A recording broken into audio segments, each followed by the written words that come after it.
I wasn't supposed to take that street. It wasn't part of my routine, and honestly, it wasn't even part of my neighborhood. I was just cutting across town to save 5 minutes.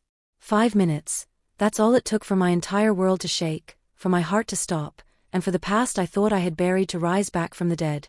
It was late afternoon. The sky looked tired, heavy, and pale, the kind of sky that makes you feel like something is coming, something you aren't prepared for. I remember adjusting my backpack, stepping over a broken piece of sidewalk, when my eyes caught a figure near the corner convenience store. At first, I didn't look twice. It was just another person sitting on the pavement, leaning against a dirty wall plastered with old posters. The city had many like him, forgotten faces, lost stories, tragic echoes of what used to be someone's life.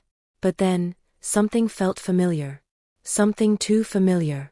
I slowed. I stared. My heart began to thump painfully against my ribs. The man sitting on the cold ground, wrapped in a torn gray hoodie, wasn't just anyone. It was him. It was my ex. The same man I once thought I'd grow old with. The same man who vanished from my life without a warning. The same man who broke me so deeply that I thought I'd never trust again. But now, he was unrecognizable. His hair was longer, tangled. His face was thin, almost hollow, as if life had carved grief into his bones. His lips were cracked, his hands trembling slightly as he held a nearly empty paper cup in front of him. His jeans were ripped, not fashionably, but from sleeping on concrete. His shoes looked like they had walked through storms and never dried. I stood frozen. Cars moved behind me. People walked past him without a glance. But to me, the world had stopped. He didn't look up. He didn't see me. I should have walked away. Anyone would have. He wasn't my responsibility anymore. He wasn't my story anymore. But something inside me, a mix of old love, unresolved pain and sheer shock, locked my feet in place. My mind screamed, "Go. Leave. This isn't your problem." But my heart whispered, "He was once everything to you." I took one step. Another. My breath felt tight, my palms sweating. I wasn't ready for this. I wasn't ready to see him like this, broken, defeated, lost. Then, as if sensing someone's presence, he slowly lifted his head. And our eyes met. In that moment, the entire world blurred into background noise. It was just me and him. His eyes widened, confused, embarrassed, scared. He tried to look away, but he couldn't. Pain flashed in his eyes, then shame, then something else. Something I couldn't read. "Hey," I whispered, voice cracking more than I expected. He swallowed hard. His voice trembled when he finally spoke. "You shouldn't be here." That sentence hit me like a punch. Cold. Soft. Defeated. "Is it really you?" I asked, kneeling slightly to meet his gaze. He looked down again, almost as if he didn't deserve to be seen. "It's me," he murmured. "Just, not the version you knew." Silence fell between us, heavy, suffocating. 100 questions raced in my mind. Where had he been? Why had he disappeared? How did he end up here? Why didn't he call? Why didn't he trust me? Why didn't he fight for us? But looking at him now, fragile, shivering, I knew this wasn't the time to demand answers. This was a human moment, not a past relationship moment. I took off my jacket, instinctively, and placed it gently over his shoulders. He flinched. "No, don't. Please. You don't have to." "I know," I said quietly. "But I want to." His eyes filled with something like disbelief, mixed with grief. For a moment he closed them, as if the warmth of the jacket reminded him of a life he once had, a life he lost. "Do you want something to eat?" I asked softly. He didn't answer at first. He just stared at the ground, fighting some invisible battle. His voice was barely a whisper when he finally said, "I don't want your pity." "It's not pity," I replied gently. "It's concern." His throat tightened. He looked away again, ashamed. "You shouldn't care," he said. "Not after everything I did." That sentence, that one sentence, told me everything. He was hiding something. Something big. Something painful. Something he had carried alone for God knows how long. But for now I just sat beside him on the cold ground, even as people stared, because sometimes silence speaks louder than questions. And because despite everything, a part of me still cared. More than I should. More than I wanted to admit. Little did I know. This encounter was just the beginning. The truth he would reveal. The secret he had been hiding. The reason he disappeared from my life. Would break me in ways I never expected. Before everything collapsed, before he vanished, before this broken version of him sat shivering on the street corner, there was once a time when loving him felt like breathing. His name was Adrian. Soft brown eyes. A smile that could warm an entire room. A voice gentle enough to calm storms inside me. When I first met him, I wasn't even looking for love. I was just living my life, work, sleep, repeat, convincing myself that the world was better without complicated emotions. But then he walked in. It was a simple evening, one of those harmless days when nothing life-changing is supposed to happen. I had gone to a small coffee shop near my apartment, my escape from stress. A place with dim lights, old wooden tables, and a barista who always messed up the spelling of my name. Adrian was sitting in my usual spot. At first, I just noticed his laugh, short, genuine, warm. He was talking to the barista about how life needs more moments like this. I remember thinking, who talks like that anymore? As I walked closer, he looked up, and our eyes met for the first time. He smiled. Not the polite smile strangers give each other, not a fake one, but one that felt real. Disarming. Unexpected. You want this seat, don't you? He said it with a teasing grin. I froze, embarrassed. No, you're fine, stay. But he scooted over anyway, patted the chair beside him, and said, sit. I don't bite. That day, we talked for 3 hours. 3 hours. We talked about everything, dreams, fears, stupid jokes, life stories, favorite movies. I learned he loved thunderstorms, hated olives, wanted to travel the world, and believed people deserved second chances. When I left that cafe, something in me felt different. Lighter, brighter, hopeful. It wasn't love at first sight, but it was something. Something I couldn't ignore. The next few weeks, we kept meeting, sometimes intentionally, sometimes accidentally on purpose. He brought color into my life, laughter into my silence, and comfort into my loneliness. He made everything feel easier, like the world was finally manageable. We started dating. Slowly, carefully, beautifully. There were nights when we sat on the rooftop of my building, wrapped in blankets, watching the city lights as if they were stars created just for us. He'd lean on my shoulder, whispering things like, "Do you ever feel like life finally makes sense?" At that time, I did. He cooked terrible pasta that I pretended to love. I played music too loud, and he danced like a fool to make me laugh. He'd fall asleep on the couch, and I'd watch him, peaceful, unaware that he was becoming the center of my world. Life was simple. We were happy. Or at least, I thought we were. But even then, beneath the laughter, there were signs. Small things. Tiny cracks in the perfect picture. Sometimes he would go quiet without reason. He'd stare into space, lost in thoughts he wouldn't share. At night, he'd wake up suddenly, breathing heavy, like he was running from something in his dreams. One evening, after a perfect day together, I found him sitting alone in the dark, staring at the floor. I approached him, gently touched his shoulder. "Are you okay?" He forced a smile. "Yeah, just tired." But I knew it was more. I felt it. A shadow around him. A weight he refused to talk about.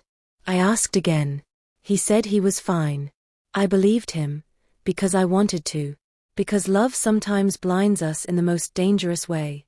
Still, the nights grew heavier. His silences deeper. His smiles shorter. And then one morning, everything changed. I woke up to an empty bed. His things were gone. His phone was switched off. There was no note. No goodbye. No explanation. Just absence. For weeks, I searched. Called. Texted. Asked mutual friends. No one knew anything. It was like he disappeared from the world. The pain was indescribable. Not just heartbreak, but confusion, betrayal, abandonment. How could someone who held my heart so gently drop it so violently? How could someone who once made me feel so seen become invisible overnight? I told myself he was selfish, that he never loved me, that he used me, that I should hate him. And for a long time, I did. But sitting next to him now, on the cold pavement in Chapter 1, seeing his thin hands tremble, his clothes worn out, his eyes hollow, I realized something. Maybe he didn't leave because he stopped loving me. Maybe he left because he was fighting something I never saw, something he never told me. And that thought terrified me, because if his disappearance wasn't betrayal, but suffering, then everything I believed about our past was about to change. Love doesn't disappear overnight. It fades slowly, quietly, like a candle burning out while you're asleep. You wake up one morning, and the room is dark. But the truth is, the flame was dying long before. Looking back, the beginning of our end wasn't sudden. It was silent. It began with small shifts, tiny moments that didn't make sense at the time.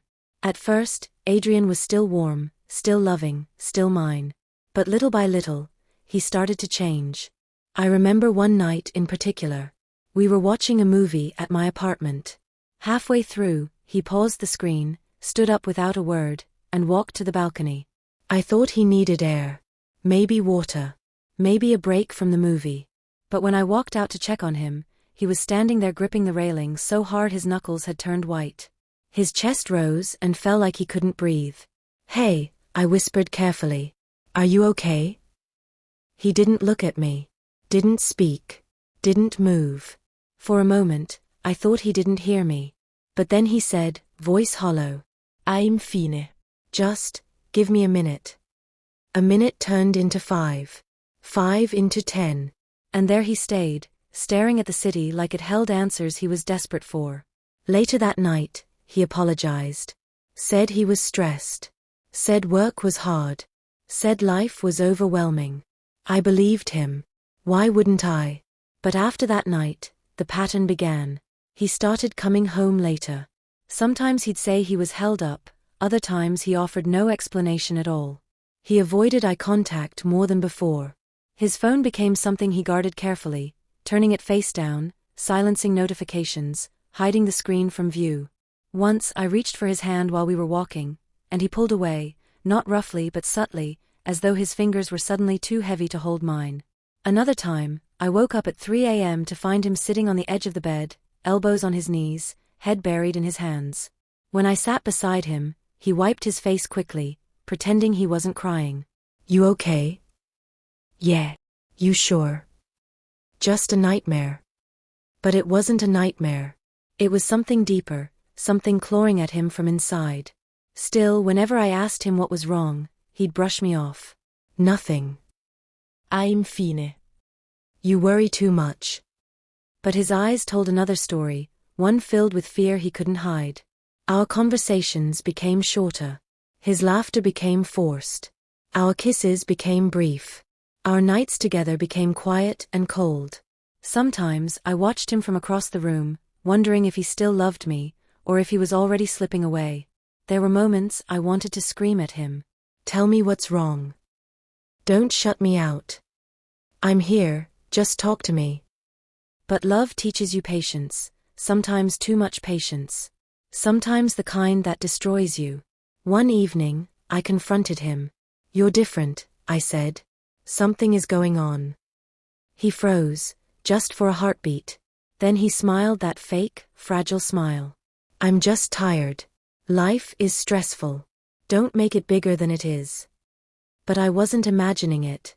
The distance between us was real, growing, becoming a wall. A wall I didn't know how to break. The day everything shifted. There was one morning I'll never forget.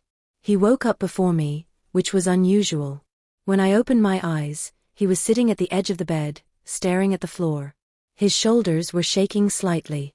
He didn't know I was awake. He whispered something under his breath, words so soft, so fragile, that they barely existed. "I can't do this anymore." My heart dropped.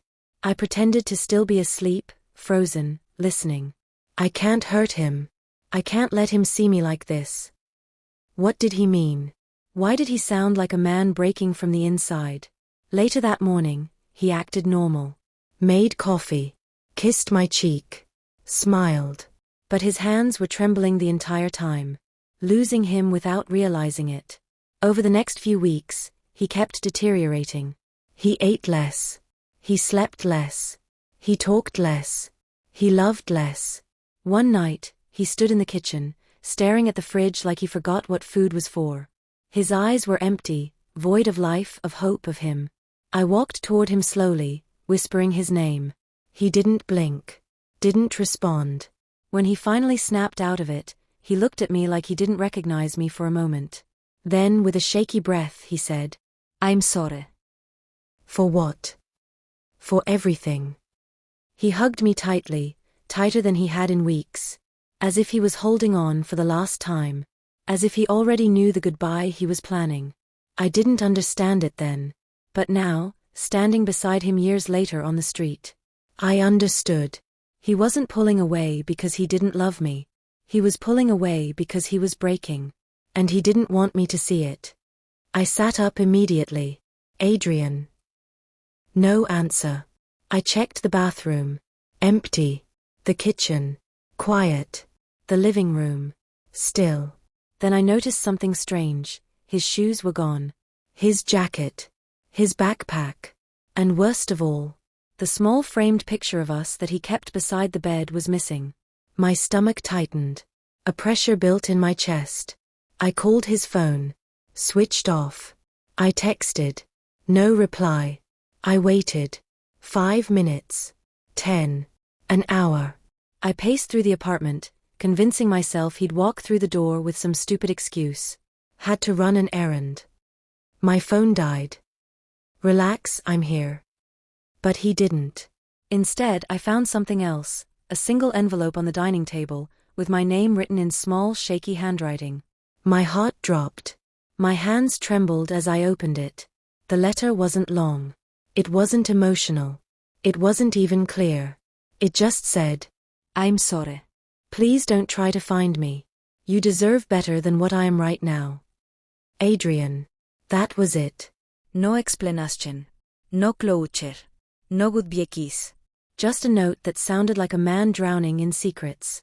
I sank to the floor, holding that paper like it was the last piece of him. My breath came in short bursts. My chest felt crushed. Tears hit the floor before I even realized I was crying. This wasn't a breakup. This was abandonment. An emotional hit and run. And the worst part? I had seen the signs. I had felt the distance. I had heard the fear in his voice at night. But I didn't know it would end like this. Not with silence. Not with a note. Not with him vanishing from my life without a trace. Searching for someone who didn't want to be found. I tried to find him anyway. Of course I did. I called his workplace. They said he hadn't shown up in days. His landlord said he'd cleared out his apartment overnight. Friends hadn't heard from him. His social media went as though he erased himself from the world. For weeks, I walked around the city, searching streets, shelters, parks, anywhere he might be. I showed people his picture. Some shook their heads. Some didn't care. Some just stared back with pity. Every night I came home empty-handed, defeated, broken. People told me to move on. That he didn't love me. That he abandoned me because he was selfish. But deep inside, something didn't add up. That wasn't the man I knew. He wasn't cruel. He wasn't careless. He wouldn't disappear without a reason. He loved me, too deeply, too fiercely, to just walk out without a fight. Unless the fight wasn't with me. Unless the fight was inside him. The emotional collapse. The weeks after he left were the darkest of my life. I stopped eating. Stopped sleeping. Stopped smiling. Every corner of my apartment reminded me of him. His favorite mug. His jacket still hanging in my closet. The blanket we shared. Songs that once made sense now tore me apart. I kept asking myself one question. Why wasn't I enough for him to stay? The guilt ate me alive. The confusion drowned me. The unanswered questions suffocated me. I replayed every memory, every laugh, every touch, every argument, trying to find the moment where everything went wrong. But the truth was, the moment wasn't mine. It was his. His internal battle. His hidden pain. His secret that he never trusted me with. At the time, I didn't understand that. All I felt was the emptiness he left behind. The last day of hope. 1 month after he disappeared, I woke up and accepted the truth. He wasn't coming back. Not today. Not tomorrow. Maybe not ever. I folded the note he left me and kept it in my wallet. Not because I wanted to hold on to him, but because I needed to understand him. Because deep down I knew. A man doesn't disappear like this unless he's drowning in something he can't escape. I didn't know then what that something was. I didn't know the truth he was hiding. I didn't know the pain that pushed him hour. Ollie had been training for weeks now. His arms no longer trembled when he lifted weights. His breath didn't break when he ran uphill. And for the first time in his life, he could look into a mirror without looking away. But Baba Karim kept repeating the same line. Strength is not in the body. It is in the decisions you make when no one is watching. Ollie didn't fully understand, until one night changed everything. Crescent moon, the night of truth. It was past midnight. The village was sleeping. Ollie was sitting outside on the stone steps, staring at the stars, thinking about his father. Missing him. Loving him. Blaming himself. Suddenly, a scream tore through the silence. A small girl, barely 8, ran through the street crying. My mother collapsed. Someone help. Ollie froze. His heart pounded. In the past, he would have waited for others to act. But the new Ollie? He ran. Fast. To help. When he reached the house, the mother was unconscious on the floor, the child shaking beside her. Ollie started panicking. What do I do? What do I do? For a second, the old fear grabbed his throat. But then he remembered Baba Karim's words. Courage is choosing to act even when fear is screaming inside you. Ollie lifted the woman, put her on his back, and ran toward the hospital, his legs shaking under the weight, sweat pouring, lungs burning. He kept whispering. Don't give up, don't stop, she's counting on you, keep going. People saw him running and joined behind him. By the time he reached the hospital doors, a crowd was running with him. The doctors took over. After 20 minutes of unbearable silence, a doctor came out, smiled, and said, You saved her life. Ollie fell on his knees, tears streaming. Not of fear, not of pain, but of clarity. For the first time, he felt what true strength mean. Next morning, Baba Karim stood at the training ground, holding his cane. Ollie approached, still exhausted. Before Ollie could speak, Baba Karim said, Last night, you understood the purpose of all this. Ollie nodded. Because now he truly knew. Strength was not muscles. Not anger. Not pride. Strength was responsibility. Strength was action. Strength was becoming someone the world can rely on. Baba Karim placed a firm hand on his shoulder. Your journey begins now. 6. A week passed after the night Ollie saved the woman's life. He trained harder than ever. Running before sunrise, lifting stones until his arms shook, practicing focus under the waterfall as Baba Karim taught him. But Baba Karim sensed something. Ollie's eyes were losing calmness. His steps carried anger, not discipline. His punches were fueled by pain, not purpose. One evening, Baba Karim stopped him mid-training. Ollie, what are you trying to prove? Ollie didn't answer. He kept punching the sandbag until his knuckles bled. Baba Karim grabbed him by the wrist. Tell me, boy. Ollie finally exploded. I want to be strong enough so no one ever hurts me again. His voice cracked. His eyes watered. He wasn't yelling out of rage. He was yelling out of fear. Baba Karim looked at him quietly. Then he said something that froze Ollie. If you train to protect your ego, you will destroy yourself. If you train to protect people, you will become unstoppable. Ollie's breath changed. His fists loosened. For the first time, he felt the truth sting his heart. He wasn't just training to rise. He was training to escape the ghosts of his past. But life didn't plan to let him escape so easily. High voltage, the mysterious strangers. That same night, as Ollie walked home from training, he noticed 2 unfamiliar men watching him from across the street. One tall, one short. Both dressed in black jackets with a strange emblem on the sleeve. They whispered something to each other, eyes fixed on Ali. He ignored them at first. But the next day, they were there again, watching. Then again the following evening. Ali's stomach tightened. He told Baba Karim. The old man's face turned serious. That symbol. I've seen it before. Ali asked. Who are they? Baba Karim replied slowly. They are part of a group I hoped you would never cross paths with. Ali felt a chill. Why are they watching me? Baba Karim closed his eyes for a moment and said, because of your father. Ali's heart dropped. Tornado the secret about his father. Ali had never known the real truth about his father's past. People always said he was a simple worker who died in an accident. But Baba Karim finally revealed it. Ali's father was not ordinary. He stood up against a powerful group years ago. The same group whose men were now following Ali. Ali's voice trembled. Why didn't anyone tell me? Baba Karim said. Because the truth was heavy, and you were too young. Ali's entire world shifted. His father wasn't weak. His father wasn't a victim. His father was brave. And now, his son was being watched. Not because he was weak, but because he was becoming strong. Fire the turning point. That night, as Ali lay on his bed, staring at the ceiling, fear tried to whisper in his ear again. But another voice rose stronger inside him. I won't run. Not anymore. His training had prepared him physically. But this challenge would test something deeper. His courage. His identity. His destiny. From this moment on, Ali's journey would no longer be about personal growth. It would become a battle of legacy. A battle of truth.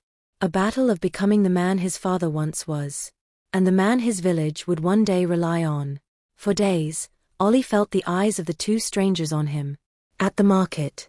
At the training ground. Even near his house. They never approached. Never spoke. But their presence felt like a shadow following his every step. Ali tried to stay calm. But something inside him knew. This isn't random. This is connected to my father. New moon that evening, the streets were too quiet. Ali was returning home from Baba Karim's training ground. The sun had set behind the hills, leaving the streets wrapped in the dim glow of old lanterns. The silence felt unusual. Even the dogs weren't barking. Ali felt the air tighten around him. His instincts whispered, they're here. Man walking footsteps. Behind him. Ali turned. Nothing. He walked faster. The footsteps quickened too. He stopped. The footsteps stopped. Ali's heart hammered in his chest. But he remembered Baba Karim's teaching. Fear is loud. Wisdom is quiet. Listen to the quiet. He took a slow breath. Then turned sharply into a narrow alley. And waited. Seconds later. Two silhouettes appeared at the entrance of the alley. The same men. The same emblem on their jackets. The same cold, expressionless faces. Ali stepped out of the shadows slowly. Why are you following me? His voice was steady, but his hands trembled. The taller man smirked. You sound brave, like your father. Ali's stomach twisted. What do you know about my father? The short man stepped forward. More than you do. Fire the first threat. The taller man pulled out a small metallic card with a symbol engraved on it, the same one on their jackets. Your father stole something from us. Ali shook his head. My father was a good man. He didn't steal. The man leaned closer. His voice cold. Good men also hide secrets. Ali tried to stay calm. What do you want from me? The man smiled with an evil calmness. Not from you. Through you. Ali stepped back instinctively. The men moved forward. The alley walls felt tight. The air felt heavy. The danger was real. But before the men could get any closer, high voltage, a deep, authoritative voice echoed. Enough. The two strangers froze. Ali turned. Baba Karim stood at the end of the alley. No kane. No trembling hands. Just a powerful, fearless presence. He walked forward slowly, eyes locked on the two men. This boy has nothing to do with your war. The short man smirked. You trained his father. Now you train him. That makes him part of everything. Baba Karim's jaw tightened. Leave this village. Tonight. The tall man leaned in, inches from Ali's face. We'll be back. Your father's debt will be paid. One way or another. Then they walked away. Silent. Calm. But full of threat. Ali was shaking. It was the first time in his life he wasn't afraid for himself. He was afraid of what was coming. Cloud with lightning, the storm begins. Baba Karim placed a hand on Ali's shoulder. Ali, this is only the beginning. Ali looked up at him, voice trembling. What do they want from me? Baba Karim looked toward the dark road where the men disappeared. His voice heavy. Not you, Ali. Your father left behind something powerful. And now they think you know where it is. Ali's world turned upside down. The strangers weren't after him. They were after his father's secret. A secret Ali didn't even know existed. But now, the fight had come to his door. And there was no turning back. 8. The alley was quiet again, but Ali's mind